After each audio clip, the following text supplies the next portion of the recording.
All right, we are back for part 2 with page 2. So something that you'll have to find when you're graphing these is the amplitude. The amplitude is defined as half the difference between the minimum and maximum values. And it's important to note that the amplitude is always going to be positive. So if you look at the graph of sine and cosine, you can see that the maximum value is 1 and the minimum value is -1. And that's because if you think of the unit circle, 1 is the highest value on all of our points and -1 is the lowest value. So if we did half the difference between them, it's half of the distance, half of the distance between those two. So if you were to do the difference, 1 minus -1, you would get 2. Half of 2 is 1. The amplitude is going to be 1. Okay, so you can always like count to see what the distance is between it and then cut it in half. Or we're just going to jump down here real quick. If you look at these standard equations, they tell you that the amplitude is the absolute value of A. So the amplitude is always positive, which we just said. And a lot of times we use its position. So you can see it is multiplied on the outside of the trig function. It's not inside the trig function, that's B. You can see that A is multiplied by the trig function, or it's on the outside of the trig function. Okay, so notate, make a notation of where that is. Okay, the value of A is multiplied to the trig function. Okay, so whether that trig function is sine or cosine. Okay, besides the amplitude, another thing you're going to have to calculate is the period. And again, I know we're kind of jumping around a little bit, but to calculate the period, you will often see it like this. It is 2 pi divided by the value of B. Okay, so B is found inside the trig function, okay, not on the outside, on the inside. It's multiplied by the x value, okay?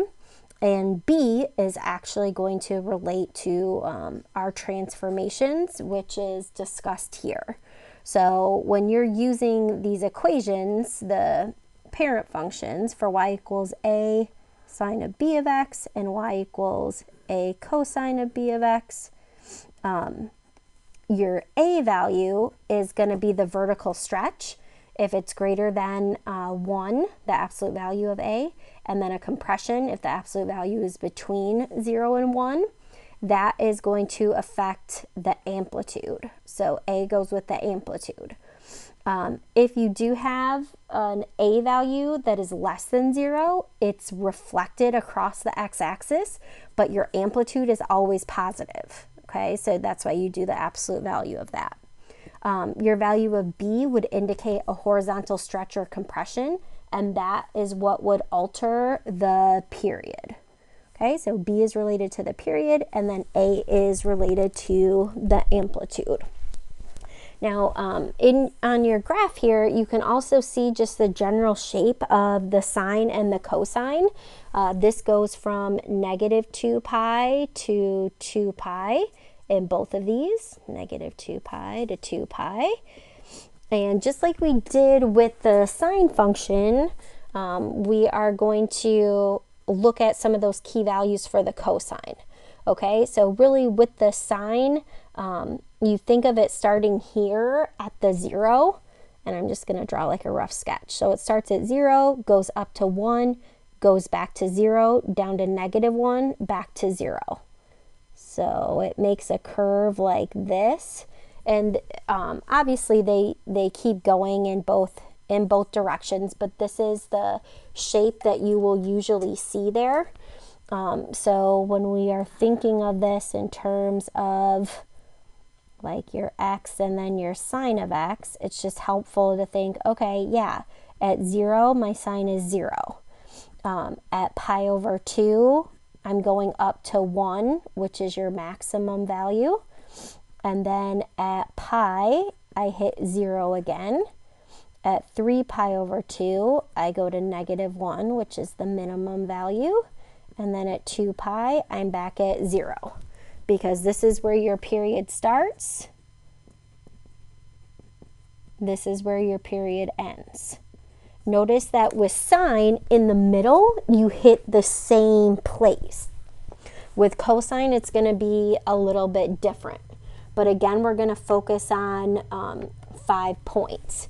So at cosine, you actually start at the maximum. Okay, so we start at the maximum value. And then at pi over 2, we're at 0. At pi, we're at the minimum. 3 pi over 2, we're back here. And then at 2 pi, we are at the maximum again.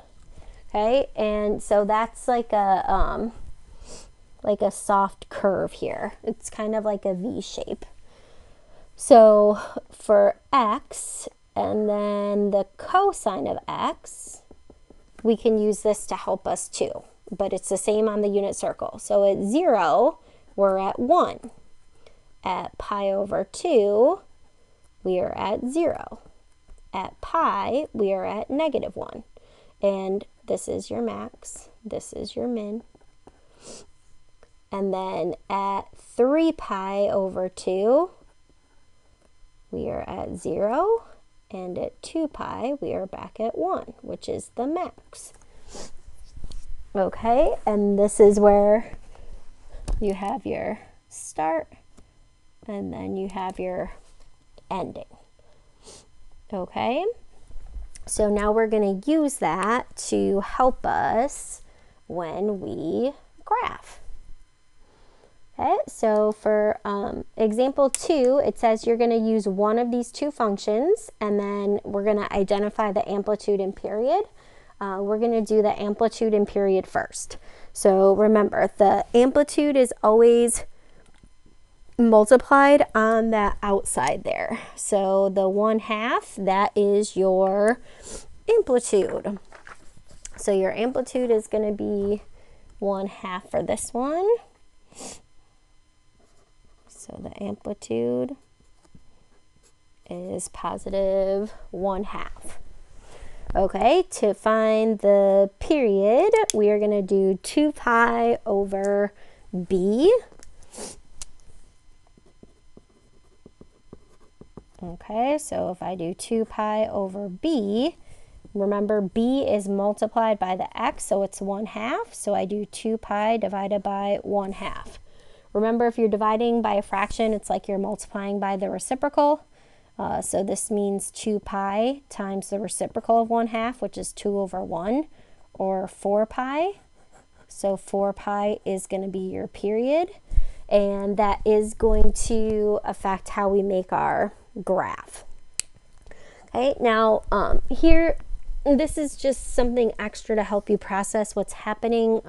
You don't necessarily need to write that down every time, but think about what is happening to that graph. So the 1/2 on the outside means that there's a vertical compression by 1/2, and then it is being horizontally stretched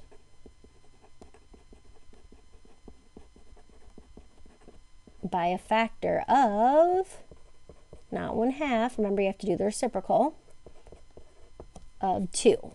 Okay, so it's being stretched, sorry that doesn't look like I could see, but it is, by a factor of 2, because you do the reciprocal whenever you have the horizontal stretch or compression.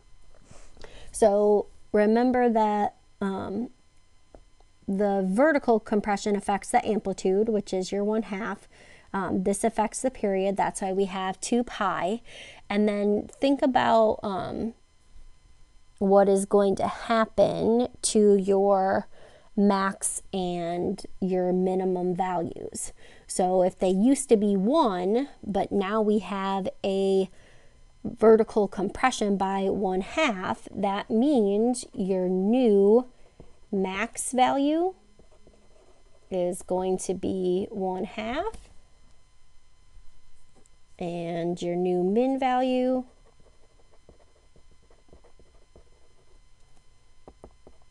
is -1/2. All right, and then we'll do a new video for page 3 where we will continue this one.